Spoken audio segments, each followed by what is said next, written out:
పాడేరు మోదకొండమ్మ అమ్మవారి జాతర మహోత్సవాలు 3 రోజులు నిర్వహించనున్న నేపథ్యంలో ఇప్పటికే పోలీసు యంత్రాంగం పూర్తి స్థాయిలో కట్టుదిట్ట భద్రత ఏర్పాటు చేసిందని అల్లూరు జిల్లా ఏఎస్పీ అడ్మిన్ ఏఎస్పీ ధీరజ్ తెలియజేశారు. శనివారం సాయంత్రం 6 గంటల సమయంలో మోదకొండమ్మ అమ్మవారి ఆలయం వద్ద భద్రతా బలగాలకు ఎక్కడికక్కడ డ్యూటీలు వేస్తున్న నేపథ్యంలో మీడియాతో ఆయన మాట్లాడారు. ఇటీవల ఆంధ్ర ఒరిస్సా సరిహద్దులో జరిగిన ఎన్కౌంటర్ నేపథ్యంలో 2 ఏళ్ల తర్వాత జరిగిన ఎన్కౌంటర్ నేపథ్యంలో మావోయిస్ట్ పార్టీ ఓవైపు దాడులు చేసే అవకాశం ఉన్న నేపథ్యంలో ఇప్పటికే తమ పార్టీలను కానీ పోలీసు బలగాలను కానీ పూర్తి స్థాయిలో కట్టుదిట్ట భద్రతతో మధ్య విధులు నిర్వహించే విధంగా ఏర్పాట్లు చేస్తున్నామని తెలియజేశారు. ఈ నేపథ్యంలోనే అటు ఆంధ్ర ఒరిస్సా సరిహద్దు బోర్డర్లో ఉన్న ఎన్కౌంటర్ తర్వాత తప్పించుకున్న మావోయిస్టుల కోసం ఇప్పటికే ప్రత్యేక టీంలను ఏర్పాటు చేశామని, ఈ నేపథ్యంలోనే ఆ తప్పించుకున్న మావోయిస్టులు సైతం లొంగిపోయే అవకాశాలుంటే స్వచ్ఛందంగా అల్లూరు జిల్లా పోలీసులు ఎదుట స్వచ్ఛందంగా లొంగిపోవచ్చని, వారికి ప్రభుత్వం నుంచి రావాల్సిన రాయితీలు పూర్తి స్థాయిలో అందజేస్తామని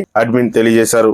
అదేవిధంగా లొంగిపోయిన వారికి ఎటువంటి ఇబ్బందులు తలెత్తకుండా భద్రతాపరమైన చర్యలు కూడా చేపడుతూ వారిని లొంగిపోయిన తర్వాత ప్రభుత్వం నుంచి వచ్చే రాయితీలు అందజేస్తామంటూ ధీరజ్ తెలియజేశారు. అందరికీ నమస్కారం అండి. మనకి 3 రోజులు మోదకొండమ్మ జాతర సందర్భంగా చాలామంది పోలీస్ సిబ్బందిని కట్టుదిట్టమైన భద్రతా చర్యలు తీసుకోవడం జరుగుతుంది. ఈ జాతరలో ముఖ్యంగా security point of view DSP Paderu చూసుకుంటున్నారు. మొత్తం వెహికల్ చెకింగ్ కానీ లేదా టెంపుల్ దగ్గర బందోబస్తు, రూట్ బందోబస్తు అంతా కూడా ఆయన ముగ్గురు అడిషనల్ ఎస్పీస్ అండ్ డిఎస్పీస్ని పెట్టి కట్టుదిట్టంగా చేయడం జరుగుతుంది. And night time stage programmes అన్నిటిని కూడా నీట్గానే కవర్ చేసుకుంటూ ఎక్కడ క్రైమ్ జరగకుండా చూసుకుంటున్నాము. అదేవిధంగా మనకి ఈ మధ్యకాలంలో జరిగిన 2 ఎన్కౌంటర్ల సందర్భంగా మావోయిస్టులు పోలీస్ మీద ఏదైనా యాక్షన్ తీసుకోవడానికి కూడా ఛాన్స్ ఉంటుంది కాబట్టి దాని పరంగా కూడా కట్టుదిట్టమైన వెహికల్ చెకింగ్ మరియు ఏరియా డామినేషన్ పెట్టి మా పోలీస్ సిబ్బందిని కూడా మేము రక్షించుకోవడానికి అండ్ వాళ్ళ సేఫ్టీ కూడా చూసుకోవడానికి మేము ఆల్ అరేంజ్మెంట్స్ చేస్తున్నాము. అండ్ ఎవరైనా సరే any explosive material or weapons ఎవరైనా దొరికినట్టయితే క్రిమినల్ యాక్షన్ తీసుకోవడం జరుగుతుంది.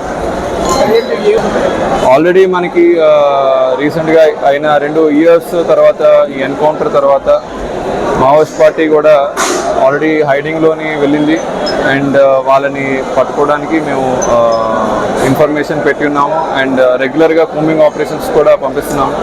షార్ట్లీ మంచి రిజల్ట్స్ వస్తాయని అనుకుంటున్నాం. అండ్ అందరికీ కూడా మా పోలీస్ శాఖ తరపున విజ్ఞప్తి, మేము కూడా మావోయిస్ట్ పార్టీలు ఎవరైనా ఉన్నా వాళ్ళని సరెండర్ చేయించుకోవడానికి రెడీగా ఉన్నాము. అండ్ వాళ్ళకి ఎట్టి పరిస్థితుల్లో ఏమీ కాకుండా చూసుకొని సరెండర్ చేసుకుని అన్ని బెనిఫిట్స్, గవర్నమెంట్ బెనిఫిట్స్ వాళ్ళకి వచ్చేలాగా మేము బాధ్యత తీసుకుంటామని మా తరపు నుంచి చెప్తున్నాం.